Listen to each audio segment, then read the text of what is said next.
জয়গুরু। সকল দাদা ও মায়েদেরকে আমার আন্তরিক আনন্দিত জয়গুরু। অন্য সবাই গুরুজনদেরকে, সকল গুরুজনদেরকে আমার ভক্তি শ্রদ্ধা প্রণাম। আশা করি সকলে ভালো আছেন। পরম প্রেমময় শ্রী ঠাকুরের শ্রীচরণে সকলের সর্বাঙ্গীন মঙ্গল প্রার্থনা করি। আজ এই পাঠ ও বাণী আলোচনাতে যে সকল দাদা মায়েরা উপস্থিত আছেন, অতি গুরুত্বপূর্ণ জিনিস আজ আলোচনা হতে চলেছে। শ্রী শ্রী বড়দা কি বলেছেন সেটা শুনলে আপনারা আনন্দিত হবেন, মন্ত্রমুগ্ধ হয়ে যাবেন, জীবনের এগিয়ে যাওয়ার জন্য উৎসাহ প্রেরণা পাবেন। সহজ সুন্দরভাবে বুঝিয়েছেন। এই বাণীটি পাঠের পূর্বে এর আগে যে বাণীটি পাঠ করেছিলাম সেই বাণীটি খুব সুন্দর ছিল। বাণী তো সবই ভালো, সে বাণীটি একটুখানি উদ্ধৃত করছি। ধর্মকে জানা মানেই বিশ্বাসের মূল কারণকে জানা, আর তাই জানাই জ্ঞান। ওই মূলের দিকে অনুরক্তি ভক্তি। ভক্তির তারতম্য অনুসারে জ্ঞানেরও তারতম্য হয়। যতটুকু অনুরক্তিতে যতটুকু জানা যায়, ভক্তি আর জ্ঞানও ততটুকু হয়। তুমি বিষয়ে যতটুকু আসক্ত হও, বিষয় সম্বন্ধে তোমার জ্ঞানও ততটুকু হয়। এখানে বিষয় সম্বন্ধে আসক্ত হওয়াটা কেমন? আমি কোনো বিষয় আমি খাওয়া দাওয়া, পড়া চলা, ঘোরা, যা কিছু করি, এর ভিতর থেকে কোনো একটা উদাহরণ নেওয়া যেতে পারে। যেমন ধৃতিদেব বক্সী উদাহরণ দিয়ে বলছেন, দাঁত মাজি কেন?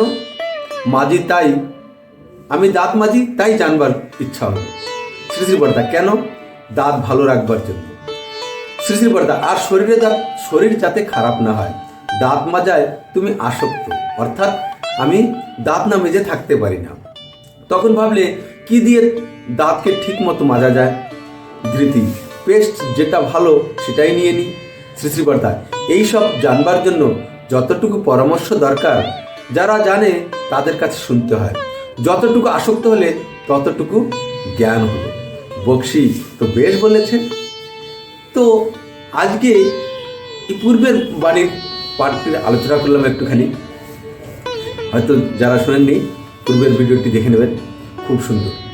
আজকের আলোচ্য বিষয় হচ্ছে জীবনের অভাব আমরা কেউই চাই না।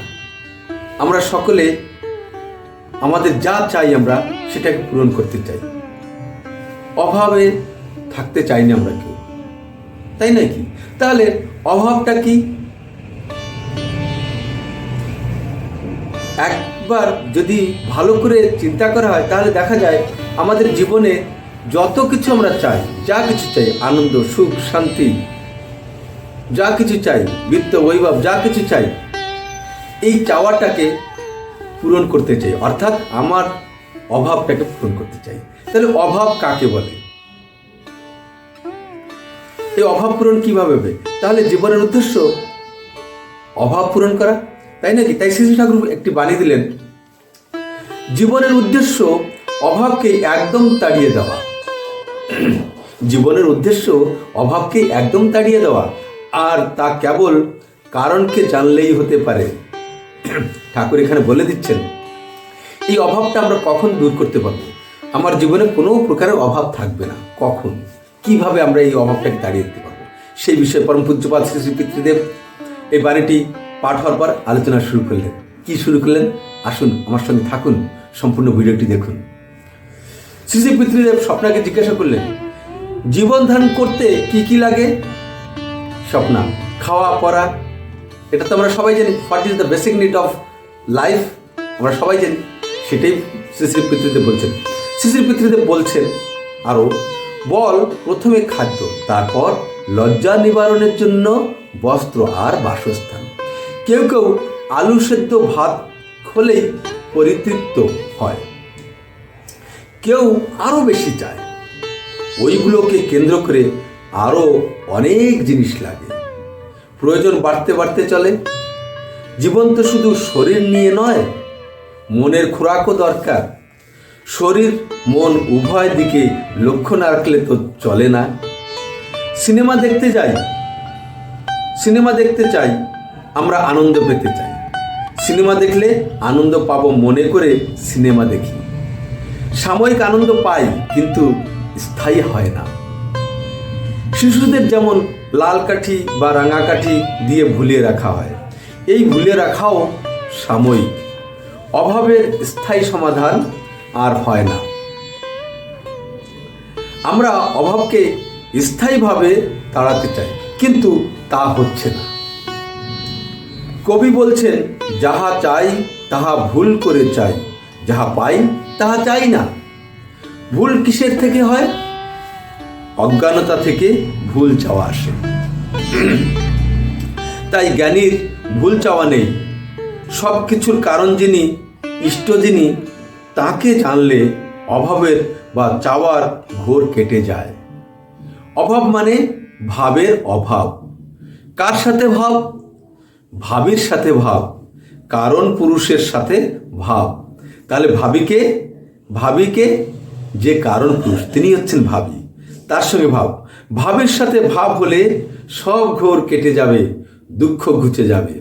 শ্রী ঠাকুর বলেছেন, ইষ্টে যদি না রলো ভাব, ইষ্টে যদি না রলো ভাব, অভাব কি আর যায়? ডাইনি অভাব নানান ধাঁচে রক্ত চুষে খায়। ইষ্টে যদি না রলো ভাব, অভাব কি আর যায়? ডাইনি অভাব নানান ধাঁচে রক্ত চুষে খায়। এই বাণীটি পাঠ হওয়ার পর শ্রী শ্রী পিতৃদেব আবার পুনরাবৃত্তি করে করে মেয়েদের এবং ছেলেদেরকে আবৃত্তি করালেন। তারপর সতীশদা জিজ্ঞাসা বলছেন, জাগতিক অভাব ও দৈব অভাব, মন দৈবে থাকলে, শ্রী শ্রী বরদা বলছেন, মন দৈবে আছে মানে জাগতিক অভাবের ভিতর দিয়েই সে দৈবে বা ইষ্টে মন ন্যস্ত করে রেখেছে। অভাবটা কেমন করে তাড়িয়ে দিতে হবে, তা হয় কেমন করে? সতীশদা, মূল কারণকে জানবার কথা বলা হয়েছে। ইষ্ট হচ্ছেন সমস্ত কারণের কারণ। শ্রী শ্রী বরদা, যাকে পেলে সব পাওয়া পূর্ণ হয়, তাকে পেলে আর অভাব কোথায় থাকে? ব্যাপারটা হলো, তাকে পেলে সব পাওয়া হয়ে যায়। তাকে যদি পাই, যদি বুঝতে পারি, তবে দুঃখ কষ্ট যা কিছু সব সরে যেয়ে সব পাওয়া হয়। অনেক সাধু সন্ন্যাসী খেলো কি না খেলো, অত্যন্ত শীতের মধ্যেও থাকেন, তার মধ্যেও সবসময় আনন্দে থাকেন। অতি সুন্দর। তাহলে আমাদের জীবনের উদ্দেশ্য অভাবকে একদম তাড়িয়ে দেওয়া। আর এটা কখন সম্ভব হবে? যখন আমরা ভাবীর সঙ্গে ভাব রাখবো। আমরা কিছু চেয়ে না পেলে সেটা অভাব, তাই তো? আনন্দ চাই, আনন্দ পাচ্ছি না, অভাব। এখানে পিতৃদেব কি বললেন? অজ্ঞানতার কারণে আমাদের কি চাওয়ার দরকার সেটা আমরা চাই না। শরীর, খাদ্য, বস্ত্র, বাসগৃহ, এগুলি যতটুকু প্রয়োজন সেটুকু আমরা চাই। আবার যখন সেটুকু হয়ে যায় আরও তার থেকে বেশি চাই। এরকমভাবে চাওয়াটা বাড়তে থাকে। হিউম্যান ওয়ান্টস আর আনলিমিটেড, ইকোনমিক্সে বলে এই কথাটা। তাহলে আমরা এই যে চাচ্ছি, এই চাওয়াটা যখন পেয়ে যাচ্ছি, সেটা ক্ষণক্ষণের জন্য, স্থায়ী নয়। তাহলে স্থায়ী চাওয়াটা কি? স্থায়ী জিনিস, যিনি চিরন্তন সত্য, যা শাশ্বত, সনাতন, চিরদিন আছে, আমার আগেও ছিল, এখনও আছে, পরেও থাকবে, চিরকাল থাকবে, তাকে পাওয়াটাই, সেটা পাওয়াই হচ্ছে স্থায়ী। তাই পিতৃদেব বলছেন, ভাবের সঙ্গে প্রেম, ভাবের সঙ্গে ভাব থাকলে সব পাওয়া হয়ে যায়। যাকে পেলে সব পাওয়া পূর্ণ হয়, তার সঙ্গে ভাব করতে হবে। তাহলে তাই আবার উদাহরণ দিয়েও বললেন যে অনেক সাধু সন্ন্যাসী আছে যারা না খেয়ে থাকে, কিন্তু তার মধ্যেও তার ভাবের সঙ্গে ভাব রেখে তারা অনেক আনন্দে থাকে।